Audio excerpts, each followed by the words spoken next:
ಪ್ರೀತಿಯ ವಿದ್ಯಾರ್ಥಿಗಳೇ, ನಾವು ಕಳೆದ ಅವಧಿಯಲ್ಲಿ ಪ್ರಥಮ PUC ಘಟಕ 1ರಲ್ಲಿ ಈಗಾಗಲೇ ಶಿಕ್ಷಣದ ಅರ್ಥವನ್ನ, ಶಿಕ್ಷಣದ ಪ್ರಕ್ರಿಯೆ ಕುರಿತು ಚರ್ಚೆ ಮಾಡಿದ್ದೇವೆ. ಅದರ ಮುಂದಿನ ವರ್ಗದ ಭಾಗವಾಗಿ ಭಾರತೀಯ ಮತ್ತು ಪಾಶ್ಚಾತ್ಯ ಶಿಕ್ಷಣ ತಜ್ಞರ ಕುರಿತು ಚರ್ಚೆಯನ್ನು ಮಾಡ್ತಾ ಹೋಗೋಣ. ಜಗತ್ತಿನ ಶೈಕ್ಷಣಿಕ ಇತಿಹಾಸವನ್ನು ಗಮನಿಸ್ತಾ ಹೋದ್ರೆ ಶಿಕ್ಷಣ ಕ್ಷೇತ್ರಕ್ಕೆ ಹಲವಾರು ಜನ ತತ್ವಶಾಸ್ತ್ರಜ್ಞರು, ಮನೋವಿಜ್ಞಾನಿಗಳು, ಶಿಕ್ಷಣ ತಜ್ಞರು ತಮ್ಮದಾಗಿದ್ದಂತಹ ಸೇವೆಯನ್ನು ಸಲ್ಲಿಸಿದ್ದಾರೆ. ಜಗತ್ತಿನ ಎಲ್ಲ ತತ್ವಶಾಸ್ತ್ರಜ್ಞರು ಸಹಿತ ಶಿಕ್ಷಣ ತಜ್ಞರು, ಎಲ್ಲ ಶಿಕ್ಷಣ ತಜ್ಞರು ಸಹಿತ ತತ್ವಶಾಸ್ತ್ರಜ್ಞರಲ್ಲ. ಹಾಗಾಗಿ ನಮ್ಮ ಶಿಕ್ಷಣ ಕ್ಷೇತ್ರಕ್ಕೆ ಹಲವಾರು ಜನ ಸೇವೆಯನ್ನು ಸಲ್ಲಿಸಿರುವವರಲ್ಲಿ ಅತ್ಯಂತ ಪ್ರಮುಖವಾಗಿ ಭಾರತೀಯ ತತ್ವಶಾಸ್ತ್ರಜ್ಞರು ಮತ್ತು ಶಿಕ್ಷಣ ತಜ್ಞರುಗಳಲ್ಲಿ ನಾವು ಕಂಡುಕೊಳ್ಳಕ್ಕೆ ಸಾಧ್ಯ ಆದರೆ ಭಾರತೀಯರಲ್ಲಿ ರವೀಂದ್ರನಾಥ್ ಠಾಗೋರ್ ಅವರನ್ನ, ಹಾಗೆಯೇ ಸ್ವಾಮಿ ವಿವೇಕಾನಂದರನ್ನ, ಮಹಾತ್ಮ ಗಾಂಧೀಜಿಯವರನ್ನ, ಡಾಕ್ಟರ್ ಎಸ್ ರಾಧಾಕೃಷ್ಣರವರನ್ನ ಮತ್ತು ಜಿಡ್ಡು ಕೃಷ್ಣಮೂರ್ತಿ ಅವರನ್ನ ನಾವು ಭಾರತೀಯ ಶಿಕ್ಷಣ ತಜ್ಞರುಗಳಲ್ಲಿ ಕಂಡುಕೊಳ್ಳಿಕ್ಕೆ ಸಾಧ್ಯ ಆಗುತ್ತದೆ. ಹಾಗೆಯೇ ಪಾಶ್ಚಿಮಾತ್ಯದಲ್ಲಿ ಕಂಡುಕೊಳ್ಳಿಕ್ಕೆ ಸಾಧ್ಯ ಆದರೆ Jean Jacques Rousseau, Johann Heinrich Pestalozzi, Friedrich Wilhelm August Froebel, doctor Maria Montessori ಮತ್ತು ಜಾನ್ ಡುಯಿ, ಈ ಪ್ರಮುಖರನ್ನ ಕಂಡುಕೊಳ್ಳಿಕ್ಕೆ ಸಾಧ್ಯ ಆಗುತ್ತದೆ. ನಾವು ಮೊದಲಿಗೆ ಭಾರತೀಯ ಶಿಕ್ಷಣ ತಜ್ಞರ ಕಂಡುಕೊಳ್ಳಿಕ್ಕೆ ಸಾಧ್ಯ ಆದರೆ ನಮ್ಮ ರಾಷ್ಟ್ರಕವಿ, ನೊಬೆಲ್ ಪಾರಿತೋಷಿಕ ಪಡೆದಂತಹ ಶ್ರೇಷ್ಠ ಕವಿ, ಒಬ್ಬ ಪ್ರಕೃತಿವಾದಿ, ಒಬ್ಬ ವೈಯಕ್ತಿಕವಾದಿ, ಒಬ್ಬ ರಾಷ್ಟ್ರೀಯವಾದಿ, ಎಲ್ಲಕ್ಕಿಂತ ಮಿಗಿಲಾಗಿ ಒಬ್ಬ ಮಹಾನ್ ಮಾನವತಾವಾದಿಯನ್ನು ಕಂಡುಕೊಳ್ಳಿಕ್ಕೆ ಸಾಧ್ಯ ಆಗ್ತದೆ. ಅವರೇ ಡಾಕ್ಟರ್ ರವೀಂದ್ರನಾಥ್ ಠಾಗೋರ್ ಅವರನ್ನು. ಇವರ ಕಾಲಮಾನ 1861ರಿಂದ 1941. ಶ್ರೇಷ್ಠ ಶಿಕ್ಷಣ ತಜ್ಞರು ಅಂತ ಹೇಳಲಿಕ್ಕೆ ಅಚ್ಚರಿ ಏನಿಲ್ಲ. ಅವರೇ ಹೇಳ್ತಾ ಹೋಗ್ತಾರೆ, ಶಿಕ್ಷಣ ಅಂದ್ರೆ ಏನು?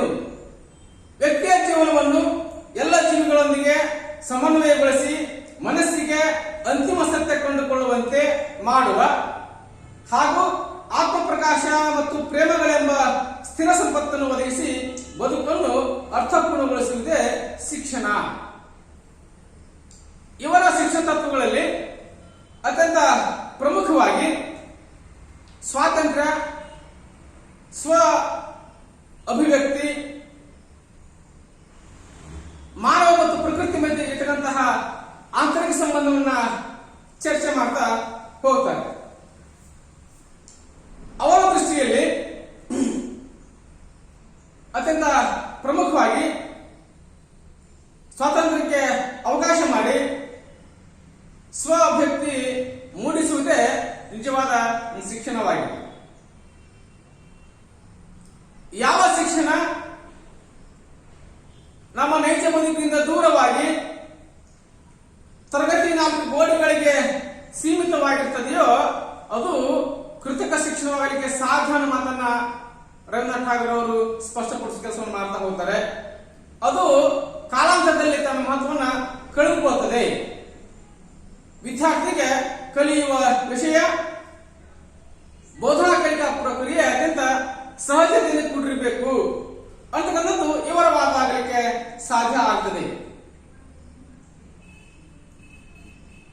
ಒಬ್ಬ ವ್ಯಕ್ತಿ ಪ್ರಕೃತಿಯ ಸಂಪರ್ಕಕ್ಕೆ ಬಂದ ಸಂದರ್ಭದಲ್ಲಿ ಮಗು ಸತ್ಯ ಮತ್ತು ಸಂತೋಷ ಎಂಬಂತಹ ಶ್ರೇಷ್ಠ ಪ್ರಪಂಚಕ್ಕೆ ಸುಲಭವಾಗಿ ಪರಿಚಿತನಾಗ್ತಾನೆ ಅನ್ನೋದು ಇವರ ಪ್ರಮುಖವಾದ.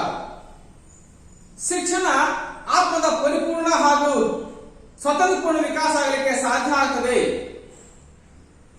ಮತ್ತು ಸ್ವ ಅಭಿವ್ಯಕ್ತಿ ಸಾಮರ್ಥ್ಯ ಹೊಂದಿದ ಕ್ರಿಯಾಶೀಲ ವ್ಯಕ್ತಿಗಳ ನಿರ್ಮಾಣವೇ ನಿಜವಾದ ಶಿಕ್ಷಣ ಅಂತಕ್ಕಂಥ ವಾದ ಇವರಲ್ಲಿ ಪ್ರಮುಖವಾಗಿ ಕಂಡುಕೊಳ್ಳಿಕ್ಕೆ ಸಾಧ್ಯ ಆಗ್ತದೆ. ಮಗುವಿನಲ್ಲಿ ಬೌದ್ಧಿಕ, ಸಾಮಾಜಿಕ, ಆರ್ಥಿಕ, ಸೌಂದರ್ಯೋಪಾಸಕ ಮತ್ತು ಆಧ್ಯಾತ್ಮಿಕ ಅಂಶಗಳು ಮೂಡುವಂತೆ ಶಿಕ್ಷಣ ರಚಿಸಲ್ಪಡಬೇಕು ಅನ್ನೋದು ಇವರ ಪ್ರಮುಖವಾದ ಕಂಡುಕೊಳ್ಳಿಕ್ಕೆ ಸಾಧ್ಯ ಆಗ್ತದೆ.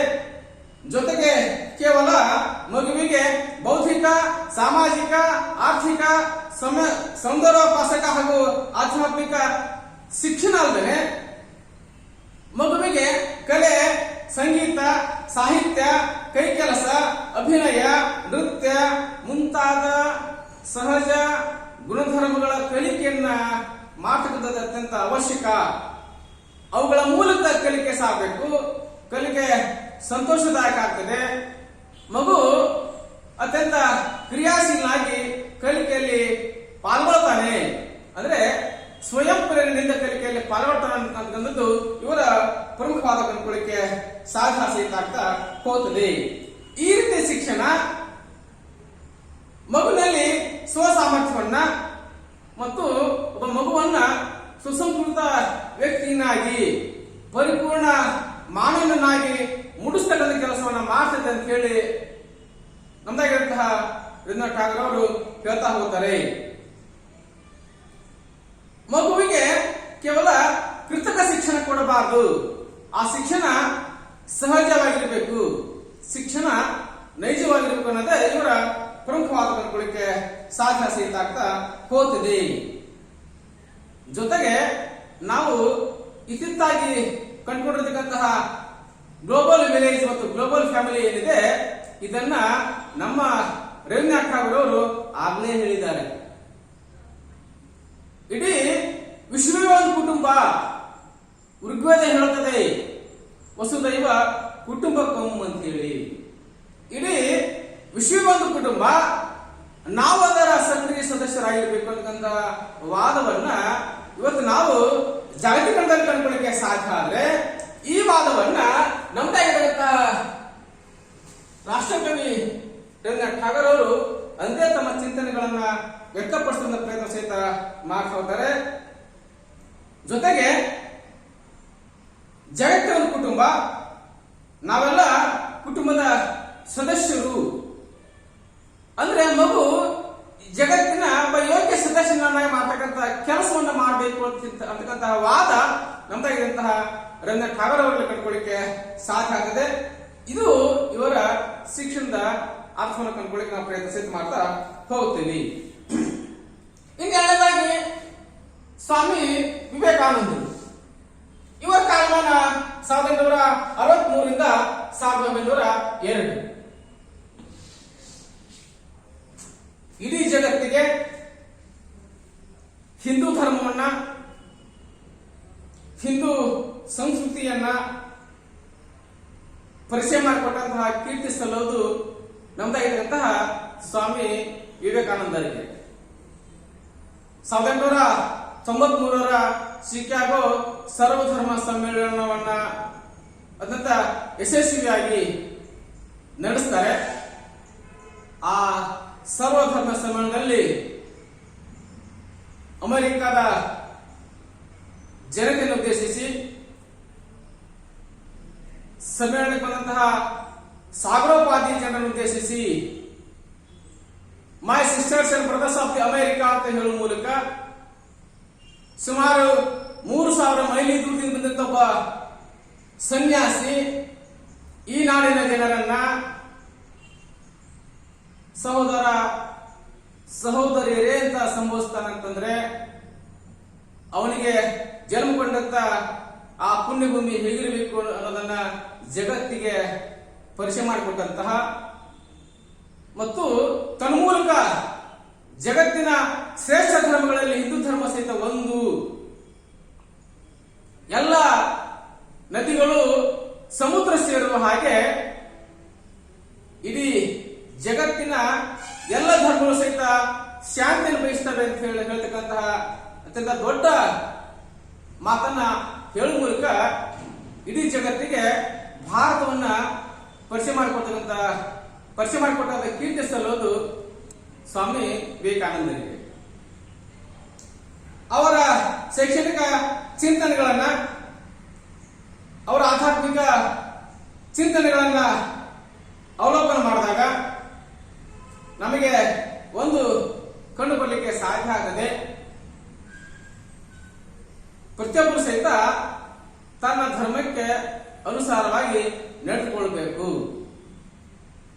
ಮತ್ತೊಬ್ಬರಿಗೆ ಮಾನಸಿಕವಾಗಿ ನೋವನ್ನುಂಟು ಮಾಡಬಾರ್ದು ಅಂತಕ್ಕಂಥ ವಾದವನ್ನ ಅವರು ಅತ್ಯಂತ ಯಶಸ್ವಿಯಾಗಿ ಪ್ರಕಟಪಡಿಸೋದನ್ನು ಕಂಡುಕೊಳ್ಳಿಕ್ಕೆ ಸಾಧ್ಯ ಆಗ್ತದೆ.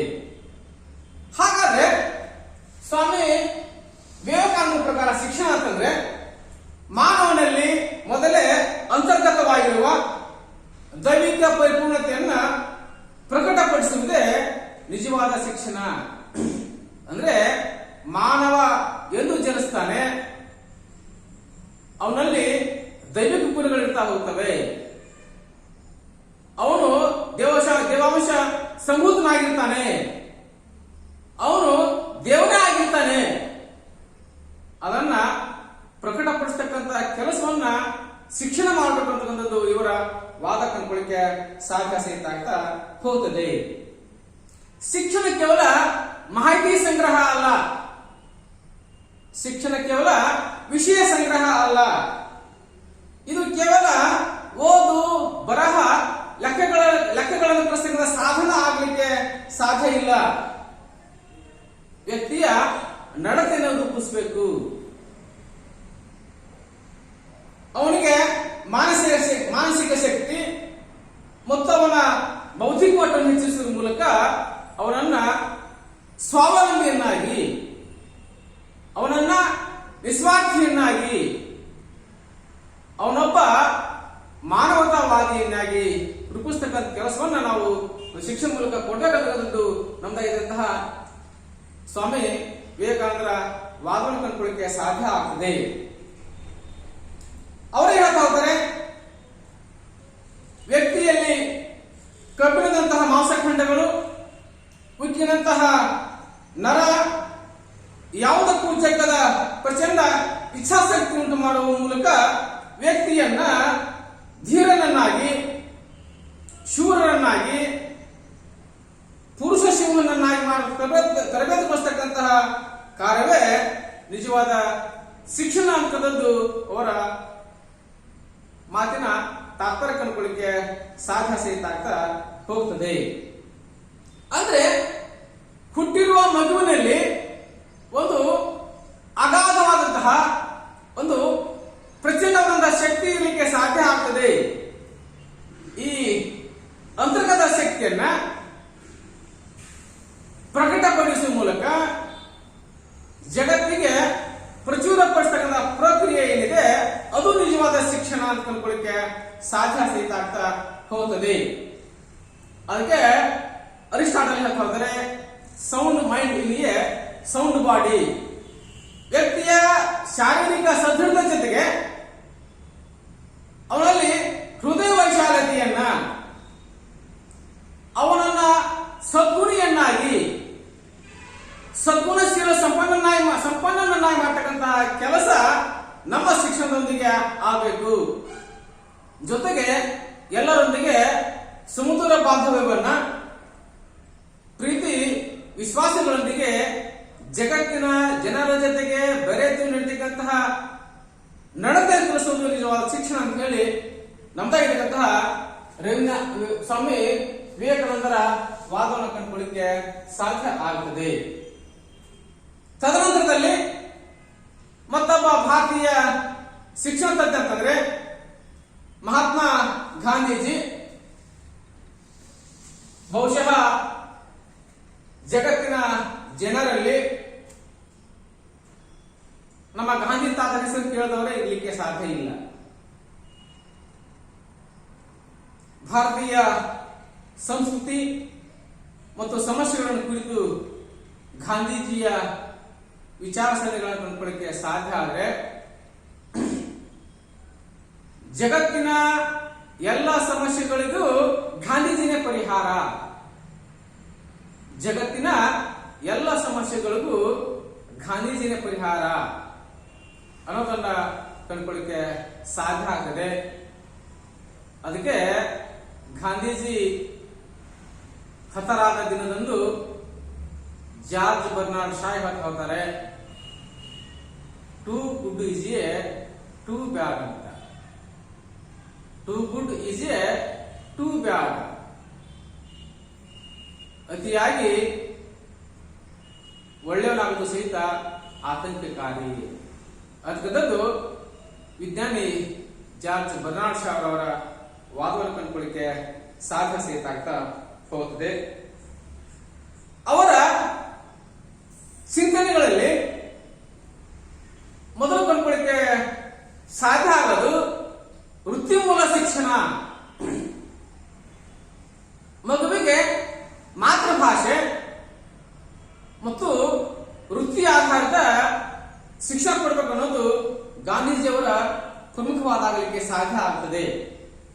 ಬಡತನ, ಅನಕ್ಷರತೆ, ಪರಾವಲಂಬನೆ, ನಿರುದ್ಯೋಗ ಮುಂತಾದ ಸಮಸ್ಯೆಗಳ ಕುರಿತಾಗಿ ತಮ್ಮ ಶೈಕ್ಷಣಿಕ ವಿಚಾರಧಾರೆಗಳನ್ನ ಪ್ರಚುರಪಡಿಸುವ ಕೆಲಸವನ್ನ ನಮ್ದಾಗಿರ್ತಕ್ಕಂತಹ ಮಹಾತ್ಮ ಗಾಂಧೀಜಿ ಮಾಡ್ತಾ ಹೋಗ್ತಾರೆ.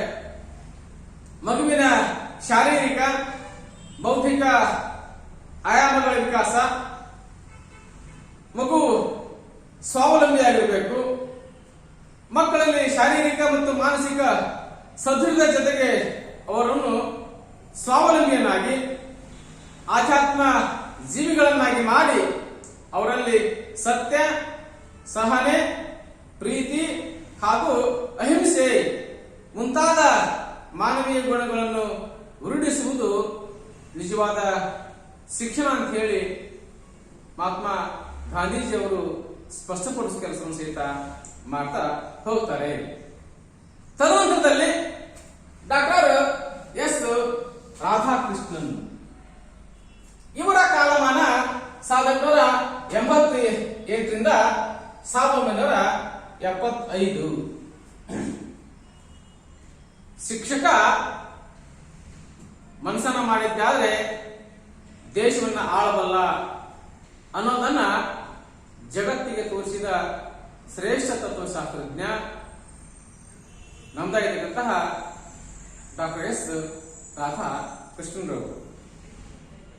ಇವರ ಪ್ರಕಾರ ಶಿಕ್ಷಣ ಅಂತಂದ್ರೆ ಮಕ್ಕಳನ್ನು ಮಾನವರನ್ನಾಗಿ, ನಾಗರಿಕರನ್ನಾಗಿ, ಇನ್ನೊಬ್ಬರೊಡನೆ ಗೌರವ ಘನತೆಯೊಂದಿಗೆ ವರ್ತಿಸುವಂತೆ ಮಾಡಿ ಅವರಲ್ಲಿ ಔದಾರ್ಯ, ಭಾತೃತ್ವ ಭಾವ, ಸಹಾನುಭೂತಿಗಳು ಹೆಚ್ಚಾಗುವಂತೆ ಮಾಡುವುದೇ ಶಿಕ್ಷಣ ಅಂತ ಹೇಳಿ ಇವರು ಹೇಳುತ್ತಾರೆ. ಇವರೊಬ್ಬ ಶ್ರೇಷ್ಠ ತತ್ವಶಾಸ್ತ್ರಜ್ಞ ಪ್ರಾಧ್ಯಾಪಕರು, ಉತ್ತಮ ಬರಹಗಾರರು, ಭಾರತೀಯ ಮತ್ತು ಪಾಶ್ಚಾತ್ಯ ಧರ್ಮ ಕುರಿತಂತೆ ತುಲನಾತ್ಮಕ ಅಧ್ಯಯನ ಮಾಡಿದ ಶ್ರೇಷ್ಠ ವಿದ್ವಾಂಸರನ್ನು ಕಂಡುಕೊಳ್ಳಿಕ್ಕೆ ಸಾಧ್ಯ ಆಗ್ತದೆ. ರಾಧಾಕೃಷ್ಣ ಅವರ ದೃಷ್ಟಿಯಲ್ಲಿ ಕಂಡುಕೊಳ್ಳಿಕ್ಕೆ ಸಾಧ್ಯ ಆದರೆ ಶಿಕ್ಷಣ ಬುದ್ಧಿ, ಹೃದಯ ಮತ್ತು ಆಧ್ಯಾತ್ಮದ ತರಬೇತಿ. ಅಂದ್ರೆ ಹೆಡ್, ಹ್ಯಾಂಡ್ ಅಂಡ್ ಹಾರ್ಟ್ ಅಂತ ಹೇಳ್ತಾ ಹೋಗ್ತಾರೆ. ಕರ, ಉರ, ಶಿರ ಏನಿದೆ ಇವುಗಳಿಗೆ ತರಬೇತಿಯನ್ನು ಕೊಡಬೇಕು ಅಂತಕ್ಕಂಥದ್ದು ಪ್ರಮುಖವಾದ ಡಾಕ್ಟರ್ ಎಸ್ ರಾಧಾಕೃಷ್ಣನ್ ಅವರದ್ದು. ಅಂತಿಮವಾಗಿ ಮಗುವನ್ನ ಮಾನವೀಯತೆಯ ಸಾಕಾರ ಮೂರ್ತಿ, ಅವನಲ್ಲಿ ನಾಗರಿಕತೆಯನ್ನು ತುಂಬುವ ಮೂಲಕ ಶ್ರೇಷ್ಠ ಮಾನವನನ್ನಾಗಿ ರೂಪಿಸತಕ್ಕಂಥ ಶಿಕ್ಷಣ ನಿಜವಾದ ಶಿಕ್ಷಣ ಕಂಡುಕೊಳ್ಳಿಕ್ಕೆ ಸಾಧ್ಯ ಸಹಿತ ಆಗ್ತಾ ಹೋಗುತ್ತದೆ. ಯಾವ ಶಿಕ್ಷಣ ಹೃದಯ ಮತ್ತು ಆತ್ಮವನ್ನ ನಿರ್ಲಕ್ಷ್ಯ ಮಾಡುತ್ತೋ ಅದು ಪರಿಪೂರ್ಣ ಆಗಲಿಕ್ಕೆ ಸಾಧ್ಯ ಇಲ್ಲ. ಮಾನವ ಕಲ್ಯಾಣವಾಗುವಂತೆ ಮಾಡಿ ವ್ಯಕ್ತಿಯಲ್ಲಿ ಮೌಲ್ಯಗಳನ್ನ ರೂಢಿಸುವ ಕಾರ್ಯವೇ ನಿಜವಾದ ಶಿಕ್ಷಣ ಕಂಡುಕೊಳ್ಳಿಕ್ಕೆ ಸಾಧ್ಯ ಆಗ್ತದೆ. ಜೊತೆಗೆ ವೈಜ್ಞಾನಿಕ ಹಾಗೂ ಆಧ್ಯಾತ್ಮಿಕ ಎರಡೂ ಮೌಲ್ಯಗಳನ್ನ ಬೆಳೆಸತಕ್ಕಂಥ ಪ್ರಕ್ರಿಯೆ ಕಂಡುಕೊಳ್ಳಿಕ್ಕೆ ಸಾಧ್ಯ ಆಗ್ತದೆ. ವಿಜ್ಞಾನ ಮತ್ತು ಆಧ್ಯಾತ್ಮ ಎರಡು ಒಂದೇ. ಎರಡರ ಗುರಿಯೂ ಸಹಿತ ಸತ್ಯ ಶೋಧನೆ. ಶಿಕ್ಷಣದ ಪ್ರಮುಖ ಕಾರ್ಯ ಸತ್ಯದ ಪ್ರತಿಪಾದನೆ ಮತ್ತು ಸತ್ಯ ಶೋಧನೆ ಅಂತ ಹೇಳಿ ಹೇಳ್ತಕ್ಕಂಥದ್ದು ಇವರ ಪ್ರಮುಖವಾದ. ಜೊತೆಗೆ ಮಗುವಿನಲ್ಲಿ ಪ್ರಜಾಪ್ರಭುತ್ವ ಮೌಲ್ಯಗಳನ್ನ ರೂಢಿಸ್ತಕ್ಕಂಥದ್ದು ಮತ್ತು ರೂಪಿಸ್ತಕ್ಕಂಥದ್ದು ನಿಜವಾದ ಶಿಕ್ಷಣ ಕಂಡುಕೊಳ್ಳಿಕ್ಕೆ ಸಾಧ್ಯ ಆಗ್ತದೆ. ತದನಂತರದಲ್ಲಿ ಕಂಡುಕೊಳ್ಳಿಕ್ಕೆ ಸಾಧ್ಯ ಆದ್ರೆ ಮತ್ತೊಬ್ಬ ಶ್ರೇಷ್ಠ ಭಾರತೀಯ ತತ್ವಶಾಸ್ತ್ರಜ್ಞ ಜಿಡ್ಡು ಕೃಷ್ಣಮೂರ್ತಿ, ಜೆ ಕೃಷ್ಣಮೂರ್ತಿ. ಇವರ ಕಾಲಮಾನ 1995ರಿಂದ 1986ರವರೆಗೆ.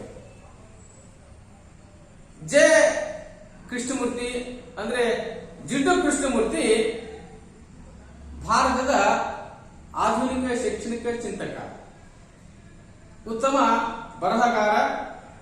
ಅವರ ಮೊದಲ ಗ್ರಂಥ ಎಜುಕೇಶನ್ ಆಸ್ ಸರ್ವಿಸ್, ಶಿಕ್ಷಣ ಒಂದು ಸೇವೆಯಾಗಿ ಶಿಕ್ಷಣ.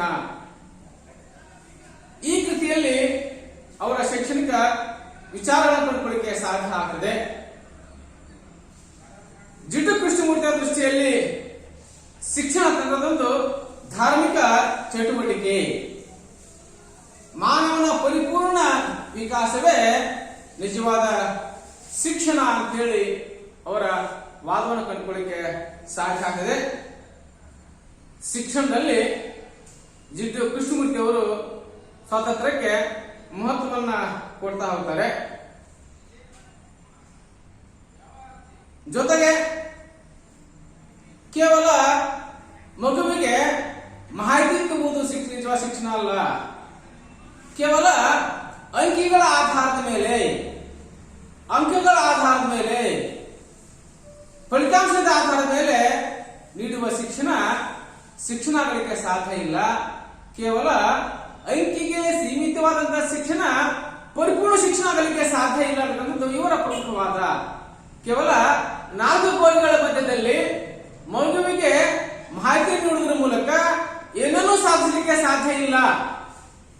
ಮಗುವನ್ನ ನಾಗರಿಕನನ್ನಾಗಿ ಶ್ರೇಷ್ಠ ಮಾನವನನ್ನಾಗಿ ರೂಪಿಸ್ತಕ್ಕಂಥ ಶಿಕ್ಷಣ ಏನಿದೆ ಅದು ನಿಜವಾದ ಶಿಕ್ಷಣ ಅಂತ ಹೇಳಿ ಜಿಡ್ಡು ಕೃಷ್ಣಮೂರ್ತಿ ಅವರು ಪ್ರತಿಪಾದನೆ ಸಹಿತ ಮಾಡ್ತಾ ಹೋಗ್ತಾರೆ. ಜೊತೆಗೆ ವ್ಯಕ್ತಿಯ ಆಂತರಿಕ ವಿಕಾಸ ಮತ್ತು ಆಂತರಿಕ ಅರಿವು ಮೂಡಿಸುವುದೇ ನಿಜವಾದ ಶಿಕ್ಷಣ. ಯಾವ ವ್ಯಕ್ತಿ ತನ್ನನ್ನು ತಾನು ಅರಿಯುವುದಿಲ್ವೋ ಅವನು ಮೂರ್ಖನಾಗ್ತಾನೆ. ತನ್ನನ್ನು ತಾನು ಅರಿಯುವುದಂದ್ರೆ ಏನು?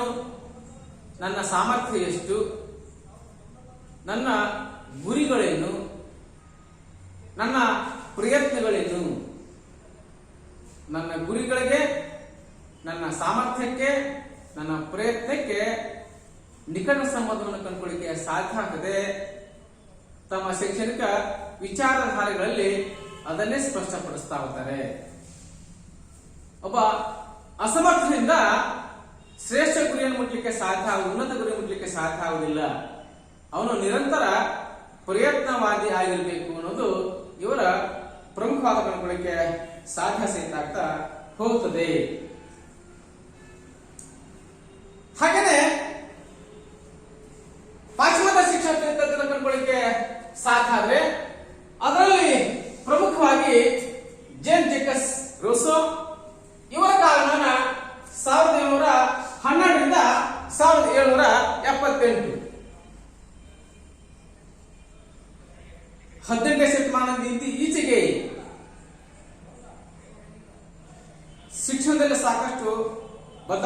ಕಂಡುಕೊಳ್ಳಿಕ್ಕೆ ಸಾಧ್ಯ ಆಗ್ತದೆ. ಈ ಶಿಕ್ಷಣ ಕ್ಷೇತ್ರಕ್ಕೆ ಹಲವಾರು ಜನ ಪಾಶ್ಚಿಮಾತ್ಯ ತತ್ವಶಾಸ್ತ್ರಜ್ಞರು, ಶಿಕ್ಷಣ ತಜ್ಞರು ಸಹಿತ ತಮ್ಮ ಸೇವೆಯನ್ನ ಸಲ್ಲಿಸ್ತಾರೆ. ಅವರಲ್ಲಿ ಪ್ರಮುಖವಾಗಿ ಜೇನ್ ಜೇಕಸ್ ರೂಸೋ ಇವರ ಕಾಲಮಾನ 1712ರಿಂದ 1778 ಕಂಡುಕೊಳ್ಳಿಕ್ಕೆ ಸಾಧ್ಯ ಆಗ್ತದೆ. ನಾನು ಕ್ರಾಂತಿಯ ಶಿಶು, I am child of revolution ಅಂತ ಹೇಳ್ತಾರೆ. ನಾನು ಕ್ರಾಂತಿಯನ್ನ ಹುಟ್ಟಾಕಬಲ್ಲೆ.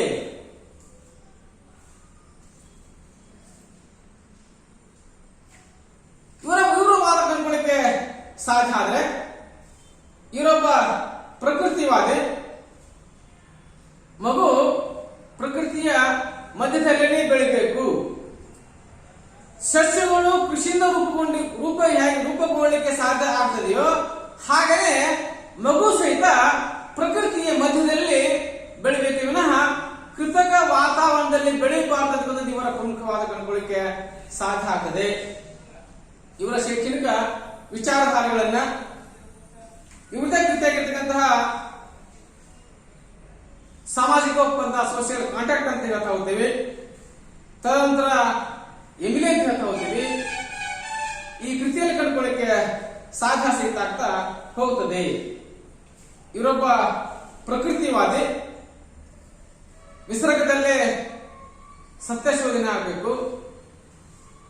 ಮಗು ನಿಸರ್ಗದ ಮಧ್ಯದಲ್ಲಿ ಬೆಳಿಬೇಕು ಅನ್ನೋದು ಇವರ ಪ್ರಮುಖವಾದ ಕಂಡುಕೊಳ್ಳಿಕ್ಕೆ ಸಾಧ್ಯ ಆಗ್ತದೆ. ಶಿಕ್ಷಣವು ಸಹಜ ಪ್ರಕ್ರಿಯೆಯಾಗಿದ್ದು ಮಗುವಿನ ಸಹಜ ಶಕ್ತಿ ಸಾಮರ್ಥ್ಯಗಳ ಸ್ವಾಭಾವಿಕ ವಿಕಾಸವೇ ನಿಜವಾದ ಶಿಕ್ಷಣ ಅಂತ ಹೇಳಿ ಇವರ ವಾದವನ್ನು ಕಂಡುಕೊಳ್ಳಿಕ್ಕೆ ಸಾಧ್ಯ ಸಹಿತ ಆಗ್ತಾ ಹೋಗುತ್ತದೆ. ತನ್ನ ಎಮಿಲಿ ಗ್ರಂಥದಲ್ಲಿ ನಕಾರಾತ್ಮಕ ಶಿಕ್ಷಣಕ್ಕೆ ಶಿಫಾರಸನ್ನು ಮಾಡ್ತಾ ಹೋಗ್ತಾರೆ. ನಕಾರಾತ್ಮಕ ಶಿಕ್ಷಣ ಅಂತಂದ್ರೆ ಶಿಶು ಕೇಂದ್ರಿತ ಶಿಕ್ಷಣ. ಯಾವುದನ್ನು ನೇರವಾಗಿ ಮಗುವಿನ ಮೇಲೆ ಹೇರಲಾರ್ದೇನೆ ಅವನ ಜ್ಞಾನೇಂದ್ರಿಯಗಳ ತರಬೇತಿ ಮಾಡುವ ಮೂಲಕ ಸ್ವಾಭಾವಿಕ ರೀತಿಯಲ್ಲಿ ಅವನು ಶಿಕ್ಷಣ ಪಡೆಯುವಂತೆ ಮಾಡಬೇಕು ಅನ್ನೋದು ಇವರ ಪ್ರಮುಖ ವಾದ ಕಂಡುಕೊಳ್ಳಿಕ್ಕೆ ಸಾಧ್ಯ ಆಗ್ತದೆ. ಮಗು ತನ್ನ ಸೆಲ್ಫ್ ಎಕ್ಸ್ಪೀರಿಯನ್ಸ್ ಮೂಲಕವಾಗಿ, ಸ್ವಯಂ ಅನುಭವಗಳ ಮೂಲಕ ಆದ ಕಲಿಕೆಯೇ ನಿಜವಾದ ಶಿಕ್ಷಣ. ಅಂದ್ರೆ ಕಲಿಕೆಯಲ್ಲಿ ಅನುಭವಕ್ಕೆ ಆದ್ಯತೆಯನ್ನು ಕೊಡಬೇಕು. ಮಗುವಿನ ಸ್ವಾಭಾವಿಕತೆಯಲ್ಲಿ ವಿಶ್ವಾಸವಿಟ್ಟಂತವನು ಮನೋವಿಜ್ಞಾನಿ, ಶಿಕ್ಷಣ ತಜ್ಞ ಜೇನ್ ಜೇಕಸ್ ರೂಸೋ. ಮಗುವಿಗೆ ಪುಸ್ತಕೀಯ ಜ್ಞಾನದ ಅಗತ್ಯ ಇಲ್ಲ. ಮಗುವಿಗೆ 10 ವರ್ಷದವರೆಗೆ ಯಾವುದೇ ರೀತಿಯ ಪಠ್ಯ ಪುಸ್ತಕ ಸಂಪರ್ಕ ಬೇಡ ಅಂತಂದು ಇವನ ಪ್ರಮುಖವಾದ ಕಂಡುಕೊಳ್ಳಿಕ್ಕೆ ಸಾಧ್ಯ ಆಗ್ತದೆ. ಮಗು ಸ್ವಯಂ ಅನುಭವಗಳನ್ನು ಪಡಿಬೇಕು, ಸ್ವಯಂ ಆಲೋಚನೆಯನ್ನ ಮಾಡಬೇಕು, ತಾನೇ ತನ್ನ ಶಕ್ತಿ ಸಾಮರ್ಥ್ಯಗಳ ವಿಕಾಸವನ್ನು ಮಾಡಿಕೊಳ್ಳಿಕ್ಕೆ ಸಾಧ್ಯ ಆಗಿರಬೇಕು. ಪ್ರಕೃತಿಯ ಮಡಿಲಲ್ಲಿ ಸ್ವಯಂ ಸಾಮರ್ಥ್ಯದಿಂದ ಅನುಭವಗಳ ಮೂಲಕ ಶಿಕ್ಷಣ ಪಡಿಬೇಕು ಅಂತ ಇವರ ವಾದವನ್ನು ಕಂಡುಕೊಳ್ಳಿಕ್ಕೆ ಸಾಧ್ಯ ಸಹಿತ ಆಗ್ತಾ ಹೋಗಿದೆ. ತರಗತಿ 4 ಗೋಡೆಗಳ ಮಧ್ಯದಲ್ಲಿ ಇರತಕ್ಕಂಥ ಶಿಕ್ಷಣ ಮಗುವಿನ ಸಹಜ ಸಾಮರ್ಥ್ಯವನ್ನ ಮತ್ತು ಆಸಕ್ತಿಯನ್ನ ತಿಂದುಕೊಳ್ಳಿಕ್ಕೆ ಅಸಮರ್ಥವಾಗ್ತದೆ.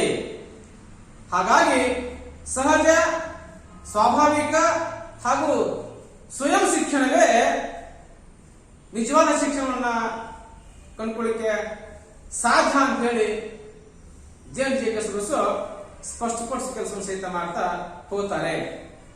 ಮಗುವಿನ ಆಂತರಿಕ ಶಕ್ತಿಗಳ ಸಹಜ ವಿಕಾಸ ಮಾಡುವತ್ತ ಅವನನ್ನು ಸಂತೋಷಪೂರ್ಣ, ವಿವೇಕಪೂರ್ಣ ಹಾಗೂ ಉಪಯುಕ್ತ ಮಾನವನನ್ನಾಗಿ ಮಾಡುವುದೇ ಯೋಗ್ಯ ಮತ್ತು ನಿಜವಾದ ಶಿಕ್ಷಣ ಅನ್ನೋದು ಇವರ ವಾದವನ್ನು ಕಂಡುಕೊಳ್ಳಿಕ್ಕೆ ಸಾಧ್ಯ ಆಗ್ತದೆ. ಮತ್ತೊಬ್ಬ ಮನೋವಿಜ್ಞಾನಿ ಜೋಹನ್ ಹೆನ್ರಿಚ್ ಪೆಸ್ಟಾಲಜಿ, ಇವರ ಕಾಲಮಾನ 1746ರಿಂದ 1827ರವರೆಗೆ ಒಬ್ಬ ಮಹಾನ್ ಮನೋವಿಜ್ಞಾನಿ, ಸ್ವಿಟ್ಜರ್ಲೆಂಡಿನ ಶ್ರೇಷ್ಠ ಚಿಂತಕ, ಪೆಸ್ಟಾಲಜಿ ಶೈಕ್ಷಣಿಕ ವಿಚಾರಗಳನ್ನು ಕಂಡುಕೊಳ್ಳಕ್ಕೆ ಸಾಧ್ಯ ಆದರೆ ವೀಕ್ಷಣೆಗೆ ಆದ್ಯತೆ ಕೊಡಬೇಕು. ವೀಕ್ಷಣಾ ಕಲಿಕೆಯ ಮೂಲ ಪ್ರತಿಪಾದಕ ಜಾನ್ ಹೆನ್ರಿ ಪೆಸ್ಟಾಲಜಿ. ಕಲಿಕೆಯಲ್ಲಿ ವೀಕ್ಷಣೆಗೆ ಆದ್ಯತೆ ಕೊಡಬೇಕು. ಮಗು ನೋಡುವುದರ ಮೂಲಕ, ಅವಲೋಕನ ಮಾಡುವುದರ ಮೂಲಕ, ವೀಕ್ಷಣೆ ಮಾಡುವುದರ ಮೂಲಕ ಕಲಿಕೆ ಸಾಧ್ಯ ಅಂತಕ್ಕಂಥದ್ದು ಇವರ ಪ್ರಮುಖವಾದ ಕಂಡುಕೊಳ್ಳಿಕ್ಕೆ ಸಾಧ್ಯ ಆಗದೆ. ಪ್ರೈಮರಿ ಎಜುಕೇಶನ್ ಕಂಡುಕೊಳ್ಳಿಕ್ಕೆ ಸಾಧ್ಯ ಆದ್ರೆ ಇವರ ಪ್ರಾಥಮಿಕ ಶಿಕ್ಷಣಕ್ಕೆ ಹೆಚ್ಚಿನ ಆದ್ಯತೆ ಸಹಿತ ಕೊಡ್ತಾ ಹೋಗ್ತಾರೆ. ಇವರ ಪ್ರಕಾರ ಶಿಕ್ಷಣ ಸಿದ್ಧಾಂತ ಮಗುವಿನ ವೈಯಕ್ತಿಕ ವಿಕಾಸ ಹಾಗೂ ಮೂರ್ತ ಅನುಭವವನ್ನು ಆಧರಿಸಿದ ವಿಚಾರಗಳನ್ನು ಕೂಡಲಿಕ್ಕೆ ಸಾಧ್ಯ ಆಗ್ತದೆ. ಇವರ ಪ್ರಕಾರ ಶಿಕ್ಷಣದ ವ್ಯಾಖ್ಯೆ ಕಂಡುಕೊಳ್ಳಿಕ್ಕೆ ಸಾಧ್ಯ ಆದರೆ ವ್ಯಕ್ತಿಯ ಅಂತಃಶಕ್ತಿಗಳ ಸಹಜ, ಸಮರಸ ಹಾಗೂ ಪ್ರಗತಿಪೂರ್ಣ ವಿಕಾಸವೇ ನಿಜವಾದ ಶಿಕ್ಷಣ. ಪೆಸ್ಟಾಲಜಿ ಪ್ರಮುಖ ಕಾರ್ಯ ಅಂತಂದ್ರೆ ಇಂದ್ರಿಯಗಳ ಅನುಭವಕ್ಕೆ ಹೆಚ್ಚಿನ ಆದ್ಯತೆ ಕೊಡ್ತಾ ಹೋಗ್ತಾರೆ. ಸೆನ್ಸರ್ ಕಾಣಿಸಾರ್ದ ಗೆಟ್ ಆಫ್ ದಿ ನಾಲೆಜ್ ಹೇಳ್ತಾ ಹೋಗ್ತೀವಿ. ಅಂದ್ರೆ ಜ್ಞಾನೇಂದ್ರಿಯಗಳು, ಜ್ಞಾನದ ಹೆಬ್ಬಾಗಿಲುಗಳು ಅನ್ನೋದನ್ನು ಕಂಡುಕೊಳ್ಳಿಕ್ಕೆ ಸಾಧ್ಯ ಆದ್ರೆ ವೀಕ್ಷಣೆಗೆ, ಅವಲೋಕನೆಗೆ ಹೆಚ್ಚಿನ ಆದ್ಯತೆ ಕೊಡಬೇಕು ಅನ್ನೋದು ಇವರ ಪ್ರಮುಖವಾದ ಕಂಡುಕೊಳ್ಳಿಕ್ಕೆ ಸಾಧ್ಯ ಆಗ್ತದೆ. ಇಂದ್ರಿಯಗಳಿಗೆ ಮಹತ್ವ ಕೊಡಲಾರ್ದರೆ ಶಿಕ್ಷಣ ಪರಿಪೂರ್ಣ ಆಗಲಿಕ್ಕೆ ಸಾಧ್ಯ ಇಲ್ಲ. ಹಾಗಾಗಿ ಮಗುವಿನ ಸಹಜ ಸಾಮರ್ಥ್ಯಗಳನ್ನ ವಿಕಸಿಸುವಂತೆ ಮಾಡುವ ಮೂಲಕ ಅವನನ್ನ ಚೈತನ್ಯಪೂರ್ಣನನ್ನಾಗಿ ಮಾಡಿ ಆನಂದ ಮತ್ತು ತೃಪ್ತಿಯಿಂದ ಕೂಡಿದ ಬದುಕಿಗೆ ದಾರಿ ತೋರಿಸಬೇಕು. ಅದು ನಿಜವಾದ ಶಿಕ್ಷಣ ಅಂತ ಹೇಳಿ ಪೆಸ್ಟಾಲಜಿ ಹೇಳ್ತಾ ಹೋಗ್ತಾರೆ. ಇವರು ಹೇಳ್ತಾ ಹೋಗ್ತಾರೆ, ಶಿರ, ಕರ, ಉರ, ಹೆಡ್, ಹ್ಯಾಂಡ್ ಅಂಡ್ ಹಾರ್ಟ್ ಇವುಗಳಿಗೆ ತರಬೇತಿಯನ್ನು ಕೊಡಬೇಕು. ಶಿರ, ಕರ ಮತ್ತು ಹೃದಯಗಳ ತರಬೇತಿಯೇ ನಿಜವಾದ ಶಿಕ್ಷಣ. ಅಂದರೆ ಮಗುವಿನ ಬೌದ್ಧಿಕ ವಿಕಾಸ, ಅವನ ಕಾರ್ಯಕುಶಲತೆ ಬೆಳವಣಿಗೆ ಹಾಗೂ ಹೃದಯ ವೈಶಾಲ್ಯತೆ ಮೂಡಿಸುವ ಶಿಕ್ಷಣ ನಿಜವಾದ ಶಿಕ್ಷಣ ಆಗಲಿಕ್ಕೆ ಸಾಧ್ಯ ಆಗ್ತದೆ ಅನ್ನೋದು ಇವರ ವಾದವನ್ನು ಕಂಡುಕೊಳ್ಳಿಕ್ಕೆ ನಾವು ಪ್ರಯತ್ನ ಸಹಿತ ಮಾಡ್ತಾ ಹೋಗ್ತೀವಿ. ಶಿಕ್ಷಣ ಮಗುವಿನ ಆಸಕ್ತಿಗೆ ಅನುಗುಣವಾಗಿರಬೇಕು. ಮಗುವಿನ ಆಸಕ್ತಿಯನ್ನ ಕೆರಳಿಸುವಂತಿರಬೇಕು. ಶಿಕ್ಷಣ ಮಗುವಿನಲ್ಲಿ ಆಸಕ್ತಿಯನ್ನ ಹುಟ್ಟಾಕಬೇಕು. ಅದು ನಿಜವಾದ ಶಿಕ್ಷಣ ಕಂಡುಕೊಳ್ಳಿಕ್ಕೆ ಸಾಧ್ಯ ಆಗ್ತದೆ. ಅದಕ್ಕೆ ಹೇಳ್ತಾ ಇದ್ದಾರೆ, ಕಲಿಯುವವನ ಮನಸ್ಸನ್ನು ಆಧರಿಸಿರಬೇಕು ಎಂದು ಹೇಳುವ ಮೂಲಕ ಶಿಕ್ಷಣವನ್ನ ಮನಃಶಾಸ್ತ್ರಾಧಾರಿತ ಶಿಕ್ಷಣ ಕೊಡಬೇಕು ಅನ್ನೋದು ಇವರ ಪ್ರಮುಖವಾದ ಶಿಕ್ಷಣ. ಮನೋವಿಜ್ಞಾನಕ್ಕೆ, ಮನಃಶಾಸ್ತ್ರಕ್ಕೆ ಆಧಾರಿತ ಆಗಿರಬೇಕು. ಮನೋವಿಜ್ಞಾನದ ತಳಹದಿಯ ಮೇಲೆ ಶಿಕ್ಷಣ ರಚಿಸಲ್ಪಡಬೇಕು ಅನ್ನೋದು ಇವರ ಪ್ರಮುಖವಾದ ಶಿಕ್ಷಣ. ಯಾವುದು ಸಹಿತ ಮನಃಶಾಸ್ತ್ರಾನುಗಾಮಿಯಾಗಿರಬೇಕು. ಅಂದ್ರೆ ಮನೋವಿಜ್ಞಾನದ ತಳಹದಿಯ ಆಧಾರದ ಮೇಲೆ ಶಿಕ್ಷಣ ಸಂರಕ್ಷಿಸಲ್ಪಡಬೇಕು ಅನ್ನೋದು ಇವರ ಪ್ರಮುಖವಾದ ಕಂಡುಕೊಳ್ಳಿಕ್ಕೆ ಸಾಧ್ಯ ಆಗ್ತದೆ. ಹಾಗಾಗಿ ಪ್ರಪ್ರಥಮ ಬಾರಿಗೆ ಶಿಕ್ಷಣ ಮನಃಶಾಸ್ತ್ರಾನುಗಾಮಿಯಾಗಿರಬೇಕು ಅಂತಕ್ಕಂತಹ ವಾದವನ್ನ ಮಂಡಿಸ್ತಕ್ಕಂಥ ಕೆಲಸವನ್ನ ಜಾನ್ ಹೆನ್ರಿ ಪೆಸ್ಟಾಲಜಿ ಮಾಡ್ತಾ ಹೋಗ್ತಾರೆ. ಹಾಗಾಗಿ ಇವರೊಬ್ಬ ಶ್ರೇಷ್ಠ ಶಿಕ್ಷಕತೆ ಕಂಡುಕೊಳ್ಳಿಕ್ಕೆ ಸಾಧ್ಯ ಆಗ್ತದೆ. ಅದಾದ ನಂತರದಲ್ಲಿ ಮತ್ತೊಬ್ಬ ಶಿಕ್ಷಕಜ್ಞ ವಿಲ್ಹೆಲ್ಮ್ ಆಗಸ್ಟ್ ಫ್ರೋಬೆಲ್ ಅಂತ, ನಾವೇನೀಗ ಕಿಂಡರ್ ಗಾರ್ಟನ್ ಅಂತ ಹೇಳ್ತಾ ಹೋಗ್ತೀವಿ, LKG ಮತ್ತು UKG ಅಂತ ನಾವೇನು ಈಗ ಚರ್ಚೆ ಮಾಡ್ತಾ ಇದ್ದೀವಿ. ಲೋವರ್ ಕಿಂಡರ್ ಗಾರ್ಟನ್, ಅಪ್ಪರ್ ಕಿಂಡರ್ ಗಾರ್ಟನ್ ಅಂತ ಕನ್ನಡದಲ್ಲಿ ಅರುಣ ಅಂತ ಹೋಗ್ತಾರೆ. ಇದರ ಹೆಸರು ಅರುಣ, ಇದರ ಹೆಸರು ಉದಯ ಅಂತ. ಅರುಣ ಮತ್ತು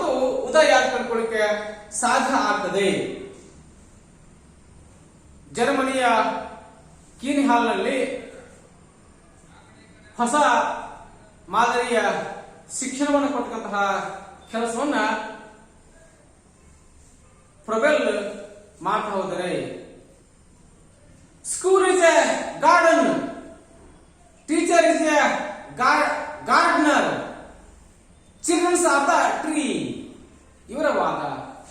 school is A garden, teachers R the gardener, childrens are the tree. ಮಕ್ಕಳು ಶಾಲೆ ತೋಟ ಇದ್ದ ಹಾಗೆ, ಶಿಕ್ಷಕ ತೋಟದ ಮಾಲಿ ಇದ್ದ ಹಾಗೆ, ಮಗು ಸಸ್ಯ ಇದ್ದ ಹಾಗೆ.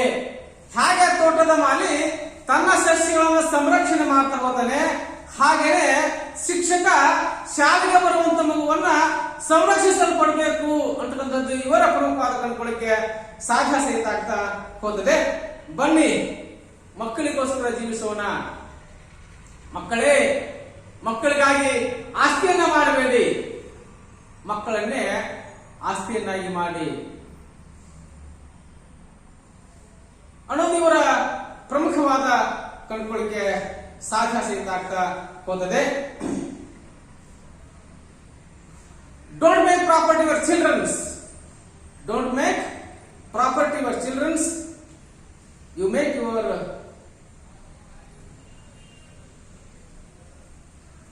ಅನ್ನೋದನ್ನು ಕಂಡುಕೊಳ್ಳಿಕ್ಕೆ ಸಾಧ್ಯ ಸಹಿತ ಆಗ್ತಾ ಹೋಗ್ತದೆ.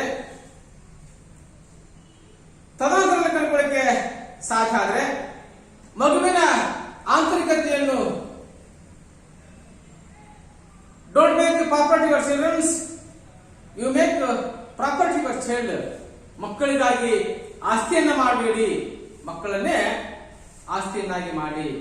Don't make property your childrens, you make property your child. ಮಕ್ಕಳಿಗಾಗಿ ಆಸ್ತಿಯನ್ನು ಮಾಡಬೇಡಿ, ಮಕ್ಕಳನ್ನೇ ಆಸ್ತಿಯನ್ನಾಗಿ ಮಾಡಿರುವುದು ಇವರ ಪ್ರಮುಖವಾದ.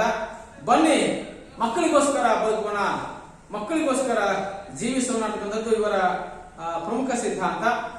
ಇವರ ಪ್ರಕಾರ ಶಿಕ್ಷಣ ಅಂತಂದ್ರೆ ಮಗುವಿನ ಆಂತರಿಕತೆಯನ್ನು ಬಾಹ್ಯತೆಗೆ ತರುವ ಪ್ರಕ್ರಿಯೆ ನಿಜವಾದ ಶಿಕ್ಷಣ. ಶಿಕ್ಷಣವು ವಿಕಾಸಕಾರವಾಗಿದ್ದು ವ್ಯಕ್ತಿಗೆ ವಿಶ್ವದ ಏಕತೆಯಲ್ಲಿ ತಾನೊಂದು ಘಟಕ ಎನ್ನುವುದನ್ನ ಮೂಡಿಸುವ ಪ್ರಕ್ರಿಯೆ ನಿಜವಾದ ಶಿಕ್ಷಣ ಕಂಡುಕೊಳ್ಳಿಕ್ಕೆ ಸಾಧ್ಯ ಆಗ್ತದೆ. ತದನಂತರದಲ್ಲಿ ಮತ್ತೊಬ್ಬ ಮನೋವಿಜ್ಞಾನಿ, ಶಿಕ್ಷಣ ತಜ್ಞ ಡಾಕ್ಟರ್ ಮೇರಿಯಾ ಮಾಂಡೇಸರಿ, ಇವರೊಬ್ಬ ಶ್ರೇಷ್ಠ ಶಿಕ್ಷಣ ತಜ್ಞ. ಇವರು ದೇಶ ಇಟಲಿ. ಇವರ ಕಾಲಮಾನ 1970ರಿಂದ 1952. ಇವರೊಂದು ಶಾಲೆನ ಸ್ಥಾಪಿಸ್ತಾರೆ ಕಾರ್ಮಿಕರ ಮಕ್ಕಳಿಗಾಗಿ. ಅದರ ಹೆಸರು ಗುಡ್ ಬಿಲ್ಡಿಂಗ್ ಅಂತ ಹೇಳಿ. ಗುಡ್ ಬಿಲ್ಡಿಂಗ್ ಅಂತ ಒಂದು ಶಾಲೆಯನ್ನ ಸ್ಥಾಪಿಸ್ತಾ ಹೋಗ್ತಾರೆ. ಆ ಶಾಲೆಯ ಮೂಲಕ ಕಾರ್ಮಿಕರ ಮಕ್ಕಳಿಗಾಗಿ ವಿಶೇಷವಾದಂತಹ ಶಿಕ್ಷಣ ಕೊಡಲಿಕ್ಕೆ ಪ್ರಯತ್ನ ಸಹಿತ ಮಾಡ್ತಾ ಹೋಗ್ತಾರೆ. ಇವರ ಪ್ರಮುಖ ಸಂಶೋಧನೆ ಅಂತಂದ್ರೆ ಡೈಡಾಕ್ಟಿಕ್ ಅಪಾರ್ಟಸ್ ಅಂತ ಹೇಳಿ. ಡೈಡಾಕ್ಟಿಕ್ ಅಪಾರ್ಟಸ್ ಕಂಡುಕೊಳ್ಳಿಕ್ಕೆ ಸಾಧ್ಯ ಆಗ್ತದೆ. ಕನ್ನಡದಲ್ಲಿ ಪ್ರಬೋಧಕ ಉಪಕರಣಗಳು ಅಂದ್ರೆ ಮಗುವಿನ ಜ್ಞಾನೇಂದ್ರಿಯಗಳಿಗೆ ತರಬೇತಿ ಕೊಡಲಿಕ್ಕೆ ಬಳಕೆ ಮಾಡಲ್ಪಟ್ಟಂತಹ ಸಾಧನಗಳು, ಬಳಕೆ ಮಾಡಲ್ಪಡುವ ಸಾಧನಗಳು. ಡೈಡಾಕ್ಟಿಕ್ ಅಪಾರ್ಟಸ್ ಕಂಡುಕೊಳ್ಳಿಕ್ಕೆ ಸಾಧ್ಯ ಆಗ್ತದೆ. ಪ್ರಬೋಧಕ ಉಪಕರಣಗಳು ಮಗುವಿನ ಇಂದ್ರಿಯಗಳಿಗೆ ತರಬೇತಿ ಕೊಡಬೇಕಂತ ಇವರ ಪ್ರಮುಖವಾದ ಕಂಡುಕೊಳ್ಳಿಕ್ಕೆ ಸಾಧ್ಯ ಆಗ್ತದೆ. ಮತ್ತೆ ಹೇಳ್ತಾ ಹೋಗ್ತಾರೆ, ಮಕ್ಕಳ ಸ್ಕೂಲ್ ಮನೆಯಲ್ಲಲ್ವೇ, ಮಕ್ಕಳ ಮನೆ ಚಿಲ್ಡ್ರನ್ ಹೌಸ್ ಅಂತೇಳಿ ಅವರು ತಮ್ಮ ಶಾಲೆಯನ್ನ ಕರೀತಾ ಹೋಗ್ತಾರೆ. ಮಗುವಿಗೆ ನಾನು ಶಾಲೆಗೆ ಬಂದಿದ್ದೀನಿ ಅಂತಕ್ಕಂತಹ ಭಾವನೆ ಇರಬಾರದು. ಮಗು ಶಾಲೆಯ ಮಗುವಿನ ಮನೆ ಆಗಿರ್ಬೇಕು.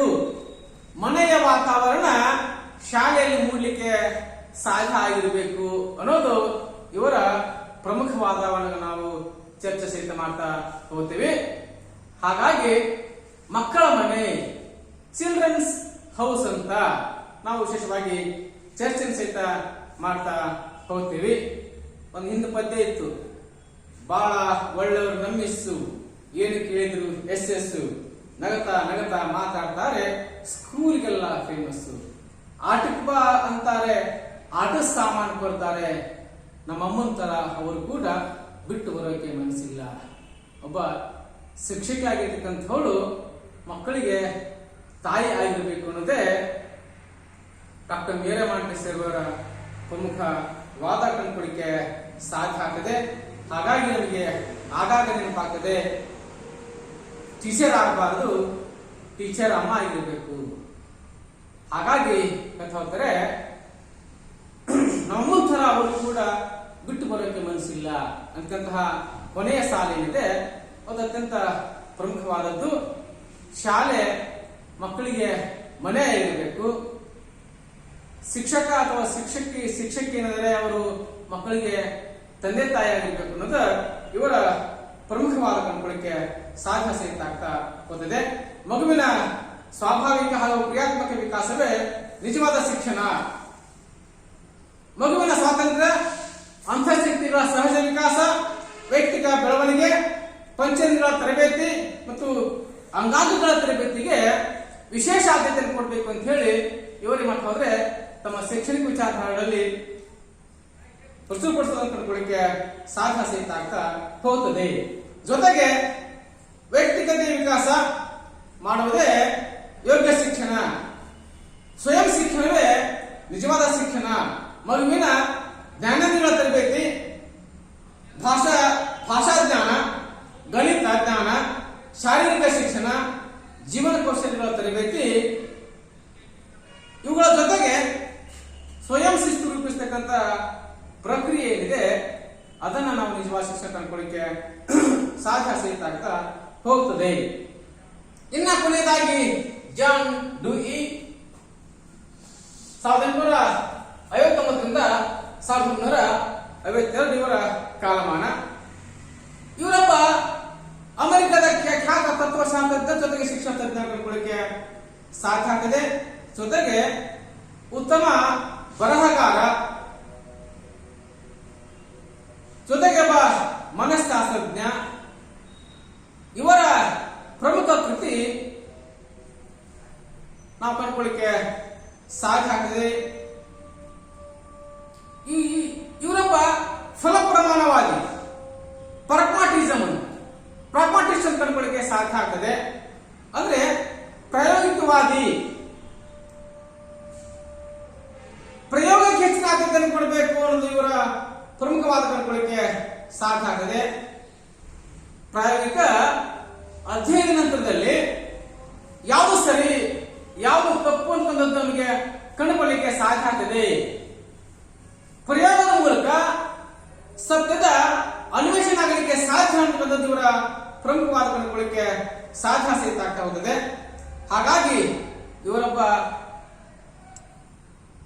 ಪ್ರಾಗ್ಮಾಟಿಸ್ಟ್, ಅಂದ್ರೆ ಪ್ರಾಯೋಗಿಕವಾದ ಕಂಡುಕೊಳ್ಳಿಕ್ಕೆ ಸಾಧ್ಯ ಸಹಿತ ಆಗ್ತಾ ಹೋಗುತ್ತದೆ.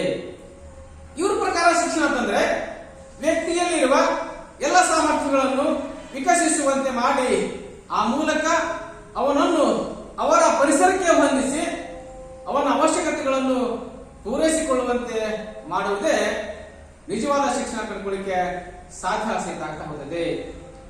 ಅವ್ರಿಗೆ ಹೋಗ್ತಾರೆ, school is A small society. ಶಾಲೆಯ ಒಂದು ಪುಟ್ಟ ಸಮಾಜ. ಹಾಗಾಗಿ ಶಿಕ್ಷಣದ ಎಲ್ಲ ಸಮಸ್ಯೆಗಳು ಸಮಾಜದ ಸಮಸ್ಯೆಗಳು, ಸಮಾಜದ ಎಲ್ಲ ಸಮಸ್ಯೆಗಳು ಸಹಿತ ಶಿಕ್ಷಣದ ಸಮಸ್ಯೆಗಳಾಗಲಿಕ್ಕೆ ಸಾಧ್ಯ ಆಗ್ತದೆ. ಹಾಗಾಗಿ ಡುಯ್ಯದ ದೃಷ್ಟಿಯಲ್ಲಿ ಕಂಡುಕೊಳ್ಳಿಕ್ಕೆ ಸಾಧ್ಯ ಆದ್ರೆ ಶಿಕ್ಷಣಕ್ಕೆ 2 ಕಾರ್ಯ ಕಂಡುಕೊಳ್ಳಿಕ್ಕೆ ನಾವು ಪ್ರಯತ್ನ ಸಹಿತ ಮಾಡ್ತಾ ಹೋಗ್ತೀವಿ. ಒಂದು ಮನಃಶಾಸ್ತ್ರೀಯ ಕಾರ್ಯ, ಮತ್ತೊಂದು ಸಾಮಾಜಿಕ ಕಾರ್ಯ. ಅಂದ್ರೆ ಶಿಕ್ಷಣ ಏನಿದೆ ಸಮಾಜಶಾಸ್ತ್ರದ ಆಧಾರದ ಮೇಲೆ ಸಂರಚನೆಗೊಳ್ಳಿಕ್ಕೆ ಸಾಧ್ಯ ಆಗಿರಬೇಕು. ಜೊತೆಗೆ ಮನೋವಿಜ್ಞಾನದ ಆಧಾರದ ಮೇಲೂ ಸಹಿತ ಶಿಕ್ಷಣ ಸಂರಚನೆಗೊಳ್ಳಿಕ್ಕೆ ಸಾಧ್ಯ ಸಹಿತ ಆಗಿರ್ತಕ್ಕಂಥ ಇವರ ಪ್ರಮುಖವಾದ.